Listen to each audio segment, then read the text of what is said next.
அனைவருக்கும் அன்பு வணக்கங்கள். இன்றைய இறைய முதத்திலே நாம் பார்க்க இருப்பது எல்லாம் சிவமயம். துறவி ஒருவர் எப்போதும் சிவசிவ என உச்சரித்துக் கொண்டே இருப்பார். அவரை மக்கள் சிவசிவ சாமியார் என்றே அழைத்தனர். அந்த துறவியை ஊர் வம்பு பேச வைக்க வேண்டும் என இளைஞன் ஒருவன் திட்டமிட்டான். அதற்காக தன் தோழனின் உதவியை நாடினான்.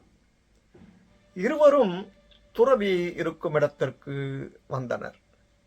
அவரிடம் பேச்சும் கொடுத்தனர். கோபம் வரும் விதத்தில் கடும் வார்த்தைகளால் திட்டினர். அப்போதும் அமைதியாக இருந்தார் அந்த சாமியார். பொறுமை இழந்த அவர்கள் சண்டையிடுவது போல நாம் கைகலப்பிலே ஈடுபடுவோம். அப்போது நம்மை அவர் சமாதானம் செய்ய வருகிறாரா என பார்க்கலாம் என முடிவெடுத்தனர். சண்டையிடவும் ஆரம்பித்தனர். சிறிது நேரத்தில் நிலைமை மோசமானது. விளையாட்டு வினையாகும் என்பார்களே, அப்படி ஒருவன் பலமாக அடித்ததில் இன்னொருவனுக்கு கோபம் வந்தது. பதிலுக்கு நண்பனை பலமாக தாக்கினான். உண்மையான சண்டையாக மாறியது. இதில் ஒருவனுக்கு உடம்பு வீங்கியது.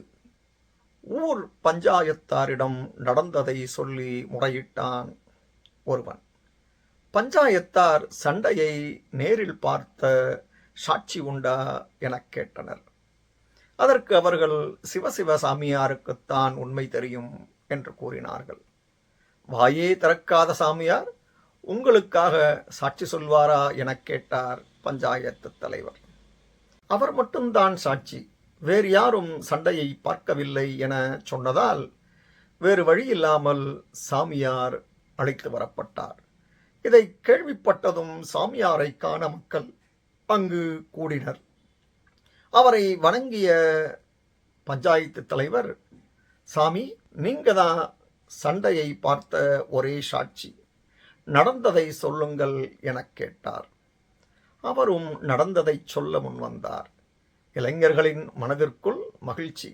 பரவாயில்லையே, சண்டை வந்தாலும் சாமியார் மௌனத்தை கலைக்கப் போறாரே என ஆவலுடன் காத்து நின்றான். அப்போது துறவி இருவரையும் சுட்டி காட்டியபடி, இச்சிவத்தை அச்சிவம் சிவ, அச்சிவத்தை அச்சிவம் சிவ, இச்சிவமும் அச்சிவமும் சிவசிவ என்றார். பதில் புரியாமல் பஞ்சாயத்து தலைவர் விழித்தார்.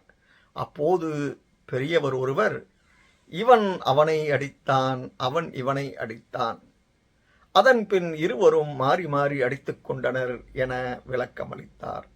இதை கேட்டதும் இளைஞர்கள் கண்களில் கண்ணீர் வந்தது. எங்கும் சிவமாக காணும் பக்குவம் தங்களைப் போல யாருக்கு வரும்? உங்களுக்கு இடையூறு செய்த எங்களுக்கு தண்டனை கொடுங்கள் என்றனர் அந்த இளைஞர்கள். திருந்திய இளைஞர்களை கையால் அணைத்தபடி ஆசியளித்தார் சிவசிவசாமியார். ஆகவே இந்த சிவராத்திரி நன்னாளிலே ஞான சம்பந்தரின் பதிகம் பாடி இடர்கள் அனைத்தும் போக அனைவரும் வேண்டிக் கொள்வோம். கூறு கொண்டாய் மூன்று முன்றா கூட்டியோர் வெங்கடையால் மாறு கொண்டார் புறமெரித்த மன்னவனே கோடி மேல் ஏறு கொண்டாய் சாந்தமீதன் ரெம்பெருமான அணிந்த நீரு கொண்டாரிடர் களையாய் நெடுங்கலமேயவனே. கூறு கொண்டாய் மூன்று முன்றா கூட்டியோர் வெங்கணையால் மாறு கொண்டார் புறமெரித்த மன்னவனே கோடி மேல் ஏறு கொண்டாய் சாந்தமீதன் ரெம்பெருமான அணிந்த நீரு கொண்டாரிடர்களையாய் நெடுங்கலமேயவனே. இதன் பொருள், திரு நெடுங்கலம் மேவிய இறைவனே,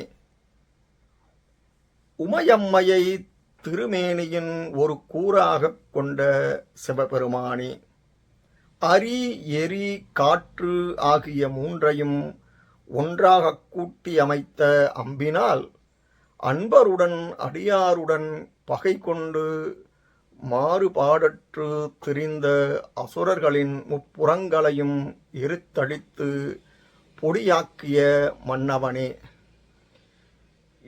ரிஷபக் கொடி உடைய ஏந்தலே, இதுவே மனம் நிறைந்த சந்தனமென்று எம்பெருமான் அணிந்த திருநீற்றை விரும்பி அணிந்து மகிழும் அடியவர்களின் இடர்களை களைந்து அருள் புரிவாயாக என வேண்டி வணங்குவோம். இந்த பதிவு உங்களுக்கு பயனுடையதாக இருப்பின் ஷேர் செய்யுங்கள். நன்றி, வணக்கம்.